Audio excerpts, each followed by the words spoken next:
And God's talking about, with this idea of salvation and forgiveness, everything, we have to understand it always comes about on God's part, and it's always initiated by God.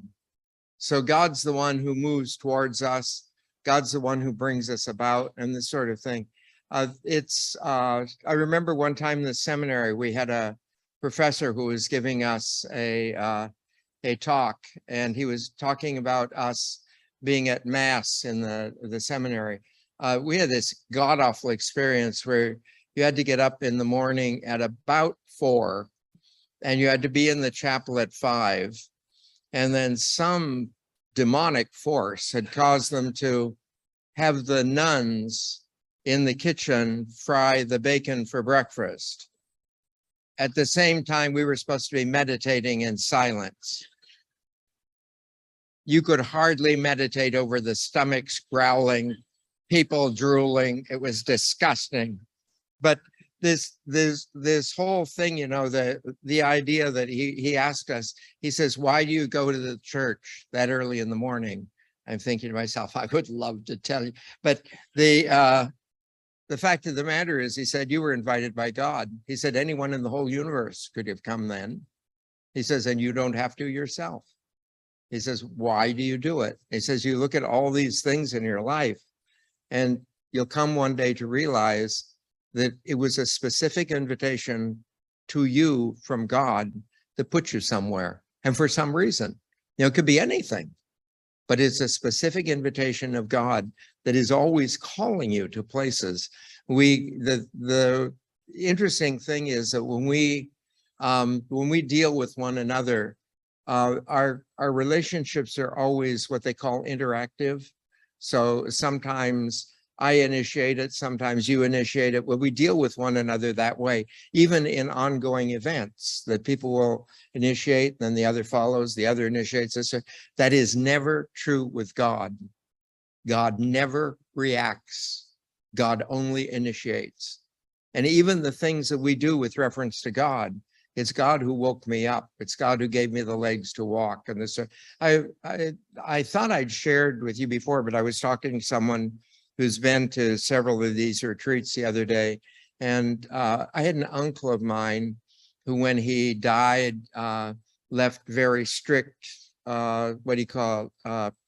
prescriptions with regards to his funeral. That's very common in my family, and usually very humorous, okay? Like we had one uncle who demanded his casket be open at the end of the service. My background, I told you, was Native American. I have never seen a dead body after it's passed through the hands of a mortician, that we aren't allowed to do that, okay? So we're always have closed caskets. So he had his casket open. As the casket was open, 2 balloons went up that were connected to his hand in the casket. Then we understand why he did it. He didn't want anyone to come up and see him, but by God, you had to see the balloons. So it had these balloons. But anyway, one of my uncles left a letter for the mortician, and the mortician framed it. It's on his wall. It's the mortician's in Winnipeg. But he said, take care of my feet. They carried me to God's house. Look carefully on these eyes. They have looked upon God's word. Careful of these hands. They have held the very Son of God. And he goes through the entire human body that way. And you get the impression, that sometimes the Catholic Church, I think people think the church is overbearing with, like, you can cremate, but you can't scatter ashes. They have to be the church regards the body as very, very sacred, because the way my soul reached God was through my body. And the way God reached my soul was through my body. And so never diminish the body in relationship to the soul. Were it not for this body, I would not know God. And so the great power of what it is, this human body and the sacredness of it. But this idea of really, if we're ready, God can move instantly, and he's always ready to initiate these. So he says, if you turn to me, you basically find me already facing you. You never have to, get my attention, this sort of thing. He says, those who hate the Lord would cringe before him. and their time of doom would be everlasting. And whenever I read a verse like this, I like to remind people that I can think of a lot of terrible people through history, but I would consider it a personal sin against Jesus Christ if I would be comfortable with any person in hell. If I would be comfortable with any person being, and if I think of the most miserable person historically, I would mention Adolf Hitler, and I pray for him. He and Stalin every day. But the idea is that after everything Jesus went through on the cross, he went through it for Hitler and for Stalin as well. And whatever they deserve to have happen in their lives, Jesus Christ deserves to see them saved because of what he paid for them.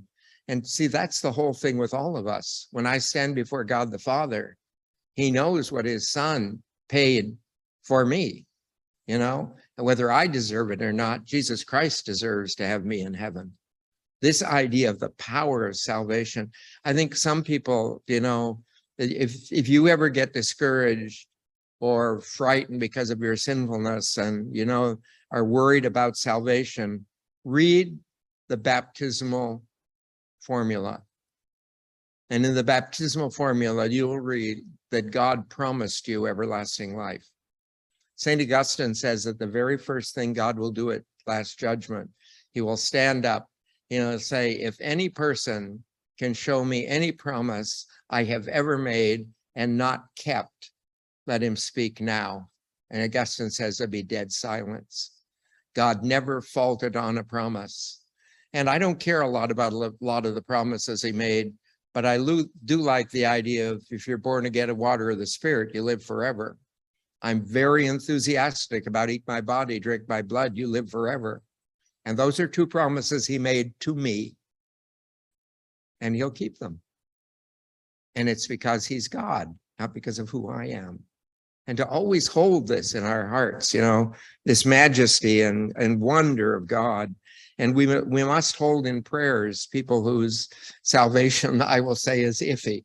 Okay, we need to hold those people in prayers constantly, because if I am satisfied with seeing anyone lost, I'm an insult to Jesus Christ, no matter what they've done to me or anyone else. It's an insult to Jesus personally because of what he's done. And he said, I would feed them with the finest wheat, and from the rock I would stake them with honey. And I'd like you to notice that this finest wheat, I think, you know, is a phrase we often use in Eucharistic hymns again, that it's seen this particular psalm, the ending is seen in our tradition as a promise of the Eucharist. Now, Psalm 82, again, a collection from the Asp Psalm. And this particular psalm, the real purpose of this psalm is to show the futility or helplessness of other gods. You know, our God actually has done something. And so the futility of serving others. It says, God takes his stand in the divine assembly. In the midst of the gods, he renders judgment. And again, remember the Jews at the beginning understood their God as the best of gods, long before they knew him as the only God.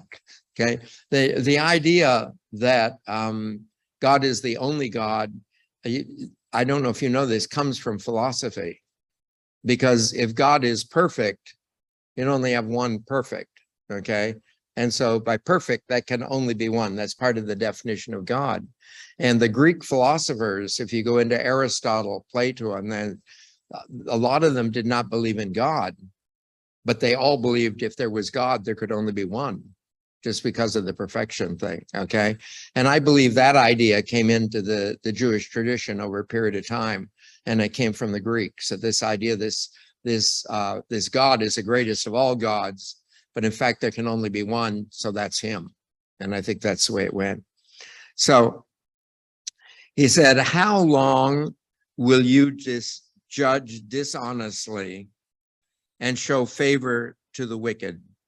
And what this call about God is to look at the world. It's I think one of the, well, I speak for myself, one of the shocks that I learned very early as a child, I had the impression, which is very classic Judaism, and I should say it's classic in American fundamentalism, that if you're good, you will be young, healthy, rich, favored, this sort of thing. If you're bad, you'll be blind, crippled, ugly, and poor, okay? And then you find out that it doesn't work that way at all. Some of the best people on the face of the earth suffer terribly. And some of the worst people on the face of the earth really do very, very well. And it doesn't, there's no justice. I should tell you, that's how the Jews came to the concept of everlasting life. Because the most important things to the Jews is God is just. And obviously there is not justice in human life. So if there is to be justice, there has to be everlasting life. Okay, so that's kind of how the Pharisees arrived at the concept of everlasting life. The introduction of the book of Job into the Bible gave birth to the concept of everlasting life, as they would look at it. And this idea of how long does this go on? Well, the fact is that will go on as long as time. When time ends and eternity begins, that will no longer be going on. But until then, it goes on in the world in which we live. And to find, don't feel you've been judged or punished or hurt or anything, but bad things happen. And don't think you've been rewarded or honored when good things happen. Things like that go on in life all the time. And I should try and strive to be a good person in the presence of God, ultimately. But the world in which we live in is an unjust world. St. Augustine had a solution to it. I don't agree with the solution, but I'll let you know what it is. St. Augustine said, bad people do very well in this world because all good actions need to be rewarded. And even bad people do good things. But since there's no reward for them in the next life, God has to reward them here. And he says, good people, there's no punishment for them in the next life. And the best of people do rotten things. So we need to be punished here because there's no punishment once we get there. It's an interesting theory. I don't agree with it. I do think it's cute. Okay. But I don't really agree with it. So anyway, I'm vehemently against punishment, and for obvious reasons. He says, do justice to the poor and the orphan, vindicate the lowly and the wretched, free the poor and the needy from the hand of the wicked, save them. And what we see in the world around us is we see the great suffering that comes just from poverty. And in the United States, we're an affluent society and everything. And you watch someone, that you see them on the news reports sometime, where someone has to make a choice between their medicine or their rent. I mean, what a horrible, horrible choice to have to make. And people have to do that. They're just really terrible things that poverty brings on good people and stuff like that. And it's an unjust world, and we should never expect the world to be just. He says, do you not know and do you not grasp? In darkness they walk about. All the earth's foundations totter. And this, in darkness they walk about, he's talking about all these pagan gods. He says he's the God. We see all these problems, and these pagan gods walk around in this. He says, as for me, I had thought you were gods, and the children of the Most High were you all. Now, it's God's looking at us, and he said, I thought you were gods. And you walk around, this way. That's one of the things that we hold in Roman Catholicism, is that Jesus became human so that we could become divine. That's the very process. So that Jesus enters into human life to train us on the face of the earth how to live a divine life, because that's what we're going to be doing for all eternity. So that's what we're supposed to learn. And the whole thing, in the concept of punishment, the reason that murderers cannot enter the kingdom of God is because I think it wouldn't be heaven with murderers running around. The reason why thieves cannot enter the kingdom of God, it wouldn't really be heaven if you had to, put a security system in your mansion. Okay. But think about what we talk about as sins. They are the very thing that would keep heaven from being heaven. You remember in the Lord's Prayer, we say, thy kingdom come, thy will be done. When God's will is done, it is heaven. We could make the earth heaven like that. It could be done instantaneously if everyone would do the will of God. A very simple thing, It won't happen, but it could. But that's what will make heaven heaven. Everyone's doing the will of God. It is heaven, I think it's so funny to listen to fundamentalists sometimes talk about heaven, streets of gold and mansions and all this sort of stuff. When I first went to Mission San Luis Obispo, the mission was going into debt $4,000 a month. And they had a huge amount in the bank, but it was just about gone. So they didn't have a debt, but they were going in debt that much. And the bishop said, would you be willing to go there? And I told him, I said, I would be willing to open a mission in hell if I could choose who I'm with, because it has nothing to do with where you are. And that's heaven. People think streets of gold and all this. Listen, if you're walking around with Jesus Christ, you aren't going to be checking out the street. Trust me, that all these things they put, it's who you're with. That's what heaven's all about. It's who we're with and how much people want to be with us. Remember that. That's heaven. Okay. So God thought we were better than we are. Okay. He says, indeed, like humans, you shall all die. And like one of the princes, you will fall. So he says, ultimately, like everyone else on the face of the earth, even though you're my people and this sort of thing, ultimately you fall. And then the closing thing is, arise, O God, judge the earth, for you hold in estate all the nations. So we call God to judge. And we tend to think of God's judgment like when I judge, I measure. I think in Hebrew the word to judge and measure are the same thing. So if I have to judge if that railing is 4 3/4 feet long, I'm really comparing it to a measure. Okay.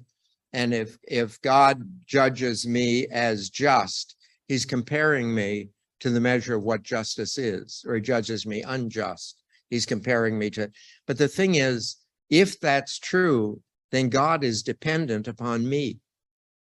And remember, that's never true of God. God depends on no one. So when I come before God, if God judges me as just, I will be just no matter whatever happened in my life. If God judges me as unjust, I'm lost no matter whatever happened in my life. That it's the judgment of God that will render us just. We always think a perfect life will render us just. And that's kind of crazy because no one has lived or ever will live the perfect life. So that's baloney from the beginning. But the fact of the matter is, a perfect life would never make you just. It's a judgment of God that makes you just. And we come before God, we'll be justified. That'll be an act of God. Okay? So the next one we go on. It says a song, again, an asp song. It says, "Oh God, no silence for you. Do not be mute and do not be quiet, God." And this idea of God being quiet, I think if someone wants to develop a spiritual life, the very first thing that you need to do is find out how God speaks to you. One of the things is, if you watch in Scripture, you'll find out that God is rather consistent in the way he speaks to individuals. So like if you take Joseph in the Jewish scriptures, God spoke to him through dreams consistently.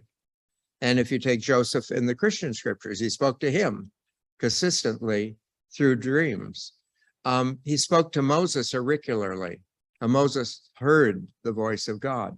Now, whether that was in his heart or in his ear, I don't know, but he heard the voice of God. But you watch these different people. Jeremiah, God always had Jeremiah do something. And when he got all finished, it was Jeremiah's duty to interpret what God was saying through it. And he did. But God has a specific way of speaking with individuals. He speaks to people through reading. He speaks with people through other people. But one of the things to understand is that 24 hours a day, 7 days a week, God speaks to you through everything that happens to you and everything you do. And if you, as a human being, can learn to tap one of those a week, you're ahead of 99% of the entire world. But we need, as our lives, to learn to be attuned to the way God speaks. Consistently in Scripture, we're asking God to speak, you know? And it's like, I go through long periods of, I would call myself a technophobe. I'd say I'm against technology, but actually I'm terrified of it. So I'm a technophobe, and I will go through months with my phone turned off, you know? And I complain about someone who was supposed to call me about something it didn't. And the fact of the matter is, you know, just turn your phone on. It's like the prayer. I'm sure you heard the joke about the person who prays to God to win the lottery. And God says, for God's sake, buy a ticket. You know, the fact of the matter is that oftentimes we complain that God isn't speaking. And the real key is the listening. God is always speaking. It takes some kind of tuning, you know, to hear God. And I'll tell you personally that God speaks to me most powerfully through music. And I just amazing. You listen to songs. I had some good professors in the seminary who told us about, he says that American music, and they're talking particularly the cowboy genre, which I'm not overly enthusiastic about. The things I like best actually are the folk music and that period. But he said, if you look at cowboy music, he said cowboy music is all about one of two things: a love affair that works. It may even be with your dog, but it is a love affair that works, or a love affair that doesn't work, which may even be with your horse, but it's a love affair that doesn't work. And he says a love affair that works is grace. A love affair that doesn't is sin. It's a relationship with God. He says if you tap this stuff, you know, I'll give you an example. I did a funeral. A nun had been, she was an elderly woman, but she had been a Carmelite cloistered nun for 50 years. And she wrote something she wanted sung at her funeral. And it was to the tune of the Unchained Melody. And it was, oh my God, my lover, how I've hungered for your touch, a long, lonely time. She said, time's gone by so quickly, and time has done so much. Am I still yours? But you know, you listen, that's right in the words of the song, you know. But if we can learn to make that, you know, what speaks to us, then that could work. But there's all kinds of things. I speak particularly of that. I oftentimes get conferences on that to young people because they listen to music 24 hours a day, 7 days a week, you know. So, but the idea of being able, whatever it is, one of my favorites, I've mentioned her many, many times, is Corita Kent, the Immaculate Heart nun, who what spoke to her was advertisement. And I got a Christmas card from her one year. On the front of it was a Madonna, very typical Italian Madonna. And inside it was what is usually on the back of a Hallmark card. It said he cared enough to send his very best, you know. But this idea of learning to allow anything to speak to you, that God's always willing to talk. All he needs is an audience. He says, for look, your enemies rage, and those who hate you lift their heads. And he's talking about the enemies of God. He says, against your people, they devise cunning counsel and conspire against your protected ones. The protected ones are the people of God. Like we're the people of God, and Satan conspires against us. If you ever want to read a really amusing, but a very heavily theological book about this very thing, about conspiring against believers, read the Screwtape Letters. That's basically his thesis. It's very funny, the Screwtape Letters. And if you can get a hold of it, incidentally, it's on a tape read by John Cleese. It's wonderful, okay? He makes the perfect devil, okay? So anyway, he says, come, let us obliterate them as a nation, and the name of Israel will no longer be recalled. Let us obliterate them as a nation.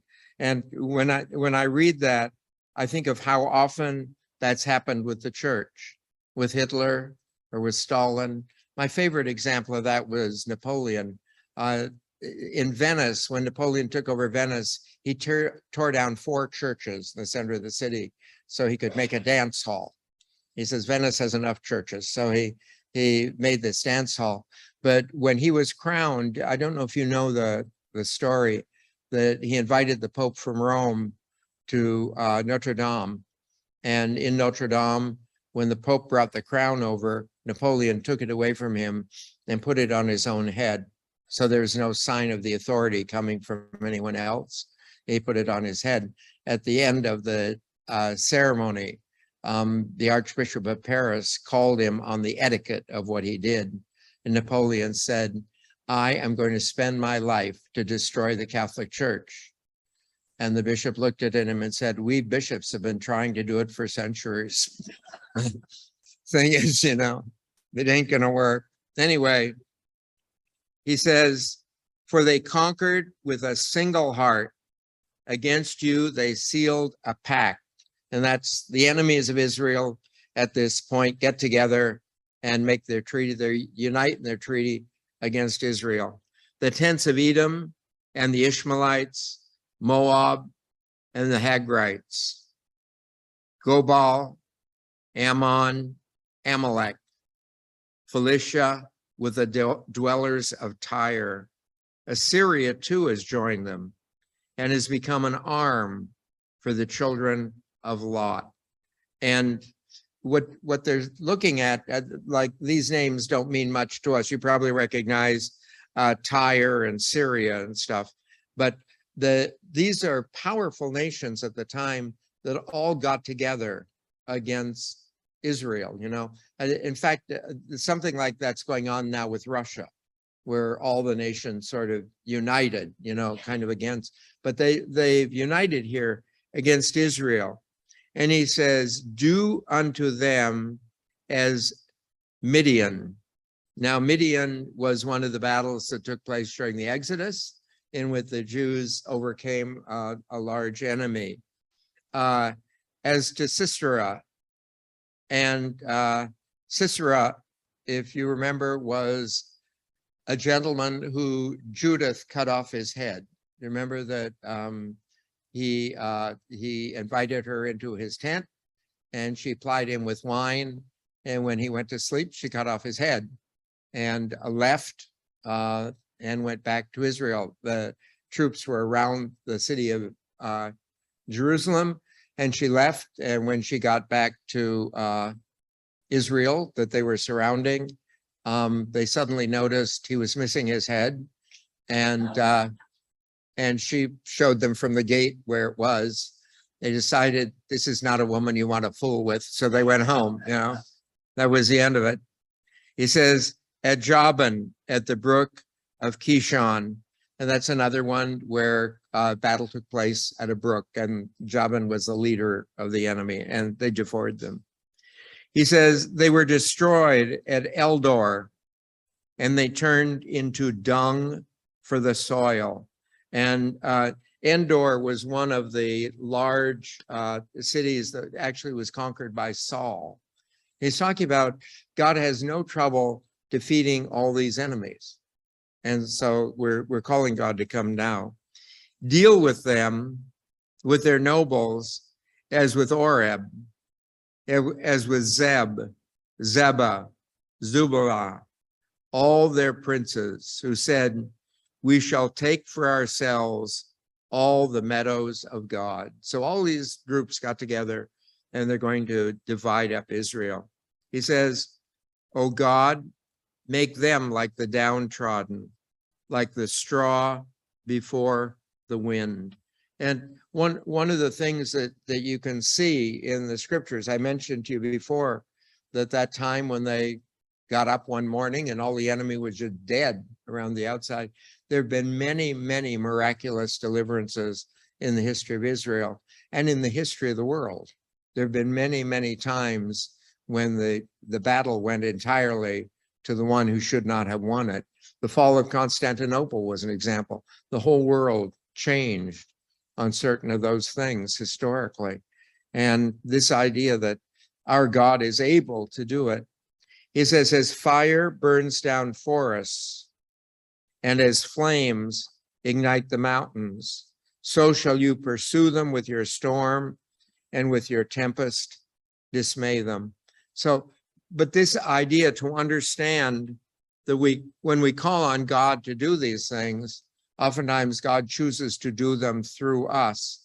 You remember the story of, I can't remember his name right now, but he was a farmer in Israel, and about harvest time, the Philistines would come in and light all the fields on fire. Gideon.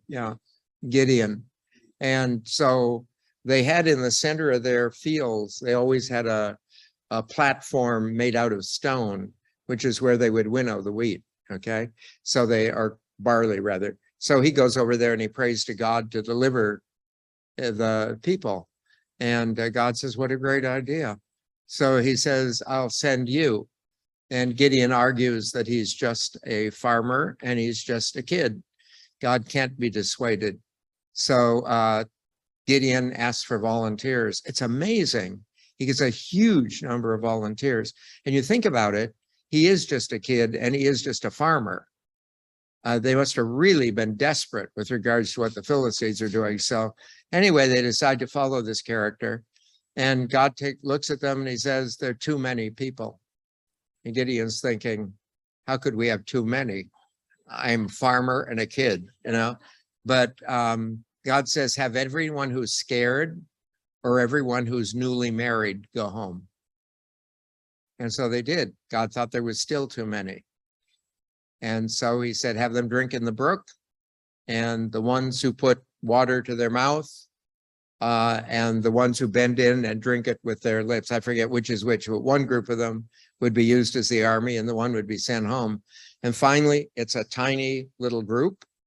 And God says, you're on. And they go in and they drive the Philistines out of the whole area and just powerfully do it. And the thing is, I've mentioned this before, I don't think God has ever asked anyone to do anything. I think what God is looking for is for people to take credit for what he does. Says, I'm happy to get rid of the Philistines, but I want you, Gideon, to take credit. So I want you to do this, you know.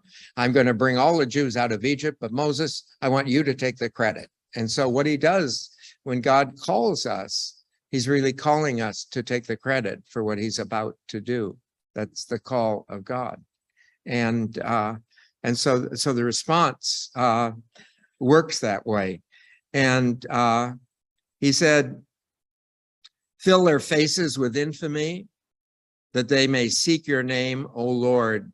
And this idea, may they discover by what happens that their gods don't work.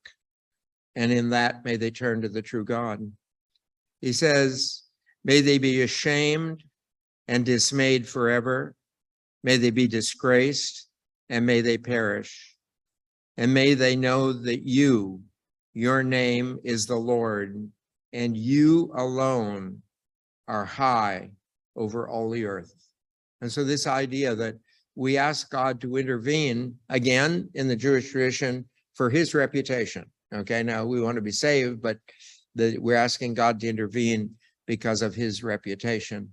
And I think today, you look at people like recent people.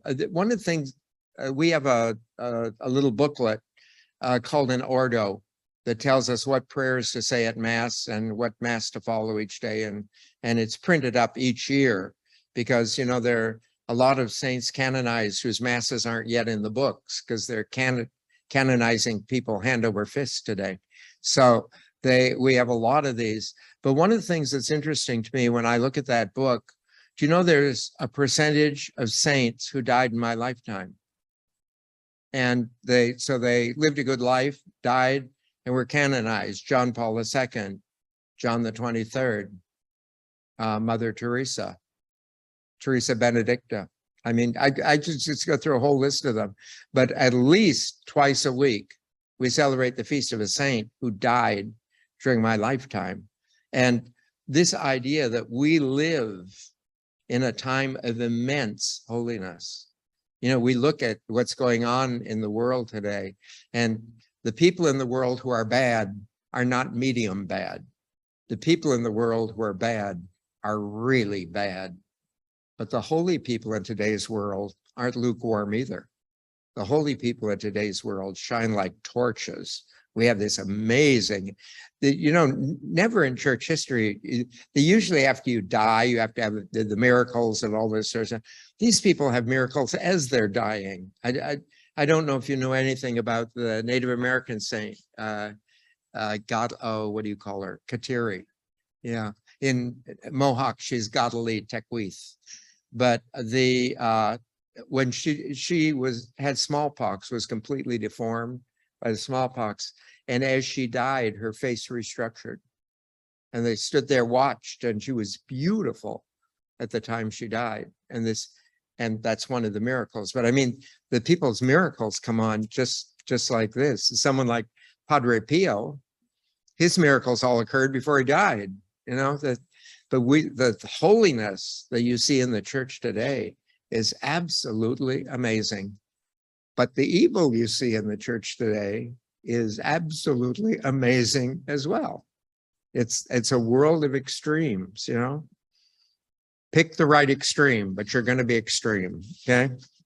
So 84, he says, for the head player on the Gittith, for the Koranites, a psalm. The Koranites are a tribe in Israel who were not Jewish, but entered in treaty with Israel and joined the Jewish nation. And so they came under, you know, circumcision and the law and everything, but they were a foreign group that came in. And the Gittith we mentioned is a stringed instrument. So this is it's how lovely your dwellings, O Lord of armies. My being longed, even languished for the courts of the Lord. This is one of what is called the Psalms of Ascent. And the Psalms of Ascent were psalms that when you traveled to Jerusalem for Passover or something like that, your little community, the way this would work is the farthest areas out would have to leave earlier in order to get to Jerusalem. And as these groups of people passed through your town, if you were going on to Jerusalem, you joined them. But they would sing through this series of songs all along. And they said as these groups began to come near to Jerusalem from all the different sides, they would coordinate so that as they came up into Jerusalem, they were all singing the same psalm. But they would follow this. And this is one of them about we look for the courts of the Lord, and we long for to be in Israel. He says, my heart and my flesh sing gladness to the living God. Even the bird has found a home, and the swallow a nest for itself, that puts its fledglings by your altars, Lord of armies, my King and my God. And notice the contrast in this. It's the King of armies. You know, you think of a huge warrior and everything, but we're talking about the birds' nestings, the little chicks, the fledglings that beside the altar. So it's this contrast between the unbelievable gentleness of God and the power of God. St. Augustine says that one of the real problems in the world is that oftentimes people interpret the gentleness of God as weakness. And he says, that's not true. He says that God is powerful, but he always acts gently. Okay. We have a gentle God, but don't think that's weakness. It is not weakness in any way. He says, happy those who dwell in your house. They will praise you forever. And the thing to notice here, if you, one of the ways I found that makes it easy for me to do what's called Lectio Divina. Lectio Divina is to read the Bible cover to cover. So start, and just make a dedication. I'm going to read 15 minutes a day, begin with Genesis, go to Revelation, begin with Genesis, go to Revelation. And that should be independent of your study and stuff like that. Just put in a little bit of reading so you get the continuity. But I find the way to do that is to look for things. And the very first thing I looked for when I went into the scriptures, my spiritual director in the seminary told me the key to it was to look for something. He says, pick something. What would you like to look for? And I was just being sarcastic. I said, I'd like to look for Trinity. He says, good. So I get the book home and it says, first page of Genesis, let us create man in our image and likeness. Good God, but you go through the Bible, you discover how often the three is mentioned all over, But another way to go through is this one. This is a beatitude, happy are the pure of heart, this sort of thing. He says, happy are those who dwell in your house, for they will ever praise you. That's happy the people in heaven because they spend their life praising God. Okay. But he sees heaven as the temple on earth. So happy the people there. But one of the ways that there are hundreds of Beatitudes, there are 7 of them in the book of Revelation, but there are hundreds of Beatitudes in the Bible, and they're the key to living, because a Beatitude will say, happiness comes from this. Do this, you're going to be happy. That's what every Beatitude does. Tells you exactly what will result if you do it. He says, happy the people whose strength is in you. The highway is in their heart, who pass through the valley of Baca. They make it into a spring. Yes, the early rain cloaks it with blessing. The valley of Baca is north of Galilee, and for a long time historically was a swamp. And when the Jews came into Israel, I think they got independence around 1948, but when they got their independence, more Jews died of malaria because of mosquitoes in that swamp than died from violence, as the thing that went on. But anyway, he's saying that happy the people whose strength is in you, the highways in their heart, that if I enter this dedication with God, God will implant in my heart, much like a GPS, exactly the path that I need for God. And that's one of the things, for us to know about individuals, is that no 2 individuals have the same path to God. And we have to be very careful of being critical of someone on another path because they aren't following our path.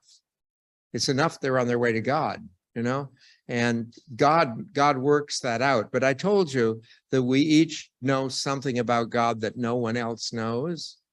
Well, he reveals that to us through a different path we have. Everyone has this different path. When I was in college, I did a paper one time. There's a Hindu holy man called Sri Ramakrishna, and I compared his book with John of the Cross's Dark Night of the Soul. I said the only difference between these 2 books is the environment in which they were written, but they're each describing the same events in their life. And it's remarkable that God leads people by many, many different paths. But when you make the commitment to God, the path to God will be in your heart. And understand, he only reveals about 2 feet of it at a time. Okay? He'll show you 2 feet, you take the 2 feet, he'll give you 2 more. But he reveals the path that way. But the path is in your heart, and it is unique to you. Okay? So we will leave it there. This is Psalm